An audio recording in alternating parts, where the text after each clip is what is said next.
Alright, welcome back mga ka-Johnny. Ito po muli ang inyong lingkod, ka-Johnny ng Janitor TV at ito ang Johnny Deck. Usapang utang, usapang una. So sa mga ka-Johnny natin dyan, magandang umaga po. Sa mga newbies po, please like or please subscribe po pala. At libre lang po mag-subscribe sa channel natin mga ka-Johnny, no? Sa mga baguhan na gusto ng mga payo, advice, sakaling makaharap kayo ng mga sitwasyon na hindi nyo agad-agad maintindihan o maunawaan yung inyong gagawin para mabigyan kayo ng advice dito sa ating channel. Tapos sa mga loyal subscriber at legit subscribers natin po, marami pong salamat sa pagtangkilik, like, share, hit nyo yung notification bell para lagi po kayong updated sa mga videos na ginagawa natin dito about online lending apps update sa kanilang mga ginagawa kung sakaling kayo ay makaranas nga at makapagbigay payo tayo sa mga biktima ng mga online lending apps na ito. So yun mga ka-Johnny, no? Excuse me, bigla. So yun, magandang umaga ulit. Sana nasa mabuti kayong kalagayan. Tulungan nyo ako ma-reach konti na lang, 4,000 subscribers na po tayo. Sa mga newbies po, subscribe na po kayo. Then sasagot ulit po tayo ng tanong dito sa ating comment section para makatulong naman po tayo. Hindi naman kasi agad-agad natin nare-replyan ng ganoon. Mabilis na syempre ang naman sitwasyon ko at ako po ay may pinaghahanap buhayan na maghapon po at hindi po tayo lagi nakahawak sa ating cellphone, kaya kung unawan na lang po kung hindi ko kayo agad-agad nasasagot. At kung sa mga PM po, pasensya na po talaga, hindi na po ako sumasagot at pahinga na po ako sa pagbibigay ng advice sa personal message ko po. Pasensya na po kayo, konting unawa na lang po. So yun, ito, sagutin natin itong tanong sa comment section ng ating channel kay Sir Sir ba ito? Tama, Sir nga, kasi Edmar dash QQ 8BH ba? Tama ba? Medyo malabo, maliit eh. Sige, yun na lang.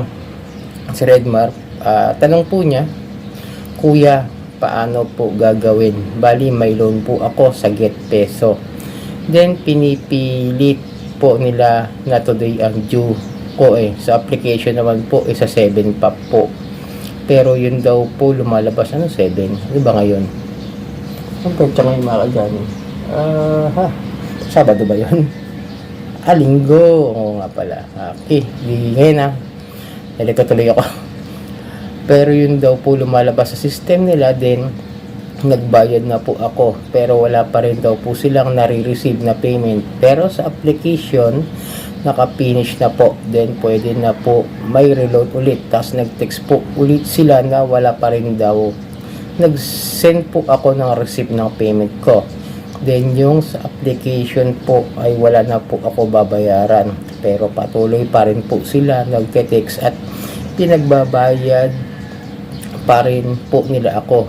Then ito po ang sinabi sa akin, kaya binlock ko po yung number na nagte-text sa akin kasi po bayad naman po ako at may receipt naman po at screenshot sa application na wala na akong loan sa kanila. Then ito po ang sinabi sa akin. Bali ito siguro text na lang sa kanya, basahin natin.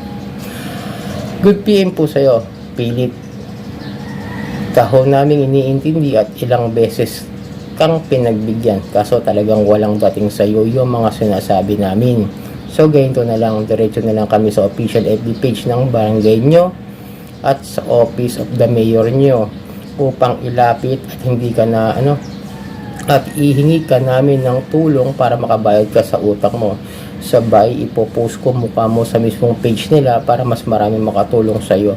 Pasensya na ho kasi mukhang wala ka na talagang amor pang magbayad Gusto sana kitang tulungan kaso mukhang ikaw mismo ayaw mo tulungan sarili mo. Okay. So yun, naintindihan naman natin kitang-kita niyo yung modus.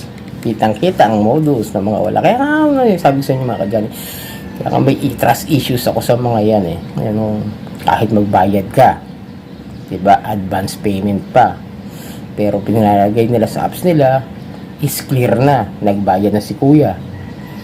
Diba? Nagbayad na siya advance payment pa. Then may mangungulit pa rin. Ngayon, ang kapal pa ng mukha ng mga agent na ito na sila pa yung magrereklamo.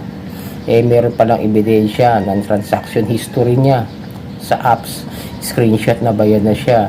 Then bakit ipinipilit nito? Ito yung sinasabi ko sa inyo, kaya nga hindi ako uutang na kahit kailan pa sa mga OLA, lalo na dyan sa mga nakalagay na SEC registered pero umaabuso sa paniningil, sa pagpapatubo, di ba?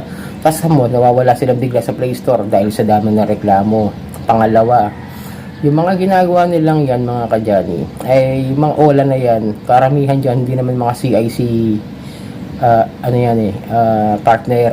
Kumbaga, hindi sila ng credit na score natin, hindi sila pwede magpasa kasi nga sa kabulastugan nila yung mga ganyan. Kaya kung sakasakali isipin niyo pag nangutang kayo dyan, makaka-apekto sa credit score niyo, wala yung silbi.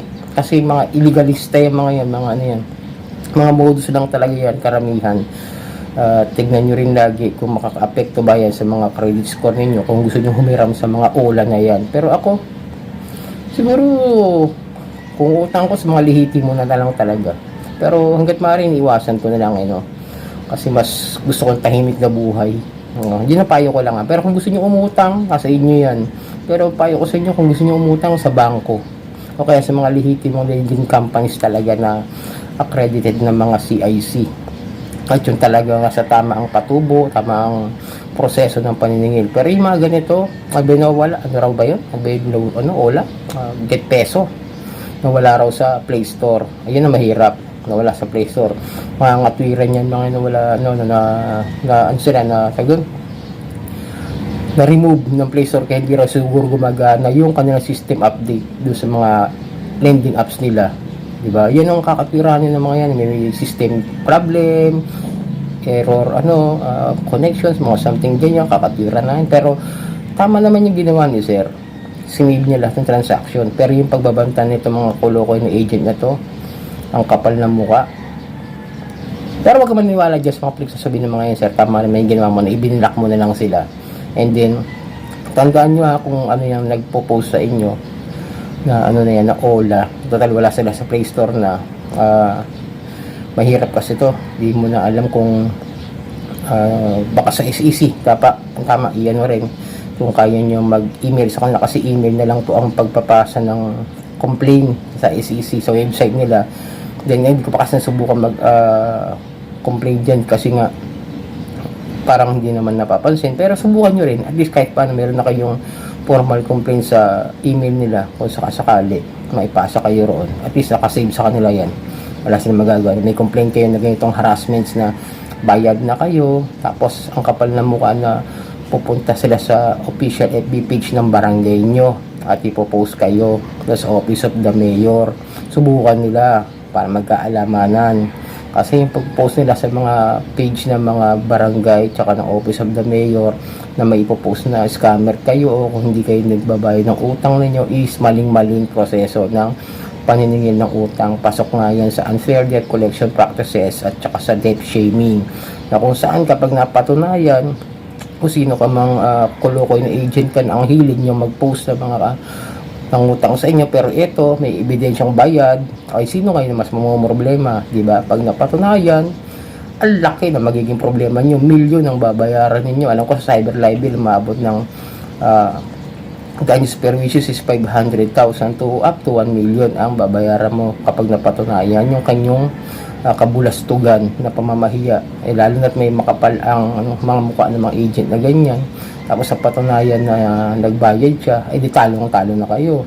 Danyos per wishes na ilang taong pang pagkakakulong. Kaya kayo mga mga agent na ganyan, kung modus nyo na yan, talagang nasa dugo na nyo yung pagiging scammer, pinapasok nyo lang yung mga OLA. Kaya yung masasabi ko sa inyo, ingat kayo, baka minsan matsimpuhan kayo, takip tuwalya na naman kayo. Tapos, di ba, lakas na loob nyo mag-post, tapos kayo pag nare-read kayo, takip muka, takip tuwalya. So yun, tama yung ginawa mo sir, i-block mo na lang, then save mo lahat yung harassment na ginawa sa iyo ng OLA kung sakaling mapatunayan mo na yan talaga yung OLA na yan, para mabigyang katarungan yung ginagawa sa yung harassment. At kung tatawagan nila yung mga kaibigan mo sa contacts, sabihin mo na nagbayad ka naman dyan sa mga OLA na yan, sa OLA na yan, kayo ang ginugulo, sila ginugulo, sabihin nyo bayad ka, tapos file a complaint na rin ng harassment kung sakaling malapit ka sa mga PNP Anti-Cybercrime, NBI Anti-Cybercrime. So yun mga ka-Johnny, itong yung lingkod ka-Johnny ng Janitor TV, ito ang Johnny Depp, usapang utang, usapang wala.